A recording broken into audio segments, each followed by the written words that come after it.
अस्सलाम वालेकुम, मैं हूं डॉक्टर तहरीन जावेद और आप देख रहे हैं डॉक्टर तहरीन व्लॉग्स। अपने यूट्यूब चैनल में आपको खुशामदीद कहती हूँ। आखिरकार पाकिस्तान तहरीक इंसाफ का पहला जलसा बलोचिस्तान में हो चुका है और अब उस जलसे की जो सबसे एक अमेजिंग बात और उस जलसे से आने वाले वक्त का जो हम कह रहे थे कि तयन होगा कि क्या उसका तहरीक कैसे चलेगी, वो एक चीज तो सामने आ गई है। और वो चीज ये सामने आई है कि ये तहरीक जिस तरीके से भी चलेगी, जितने मोमेंटम पे भी चलेगी, जितने टाइम के लिए चलेगी, उसको लीड तहरीक इंसाफ से एक ही शख्स करेगा और उसका नाम है शेर अफजल मरवत। उसकी वजह क्या है?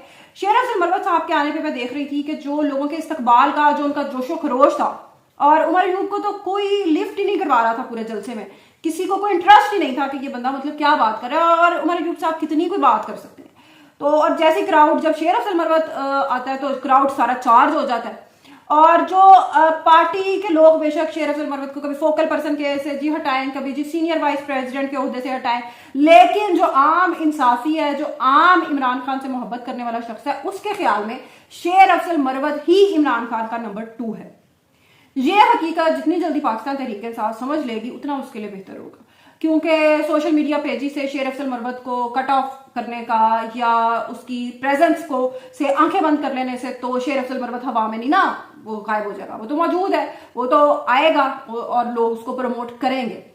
जो शख्स भी पीटीआई का सर्वाइवल पख्तूनख्वा और पंजाब में सोचता है कि किसी भी सतह पर होना चाहिए, वो उसको प्रमोट करेगा।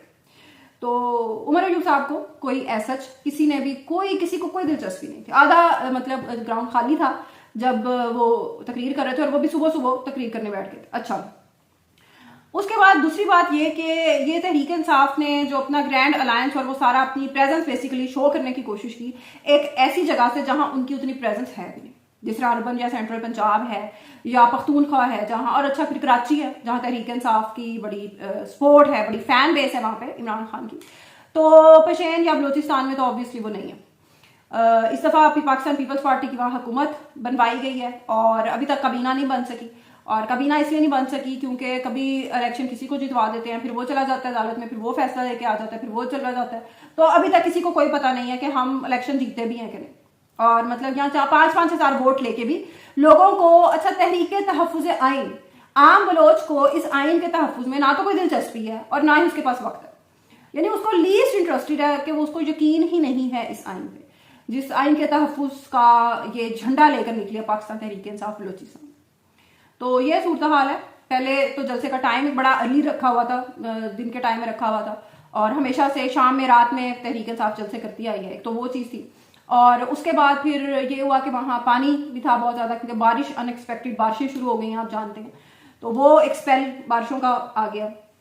और उसके बाद ज़्यादा उनका तकिया था कि मौलाना फजलुर रहमान को अपनी प्रेजेंस शो कर देंगे क्योंकि अचक साहब का इतना ज़्यादा उनकी वहाँ पे अक्सरियत तो नहीं है, और या अख्तर मेंगल साहब की कि बहुत ज़्यादा वो बड़े क्राउड्स ले हैं, तो ज़्यादा उनको था कि मौलाना फजलुर रहमान उनको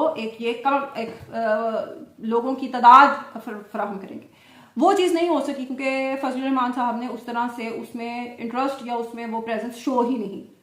अब आगे चल के वो इसमें कितना करते हैं पार्टिसिपेट या नहीं करते, ये तो आने वाला वक्त बताएगा।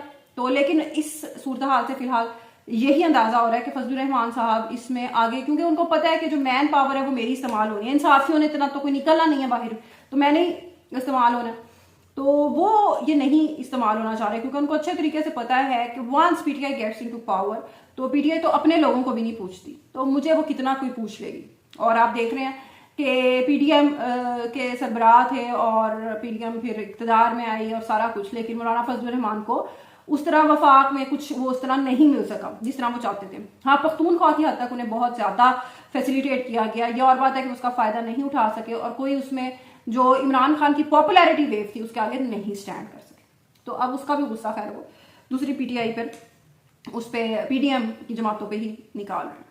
तो बेसिकली इस जलसे से ये इस बात का अंदाजा हो गया कि तहरीक चलेगी, ग्रैंड अलायंस आगे भी चलेगा और उस ग्रैंड अलायंस को लीड अगर पाकिस्तान तहरीक इंसाफ के फ्रंट से कोई कर सकता है तो वो है शेर अफजल मरवत। इंशाल्लाह अगले व्लॉग में मिलेंगे। अल्लाह हाफिज।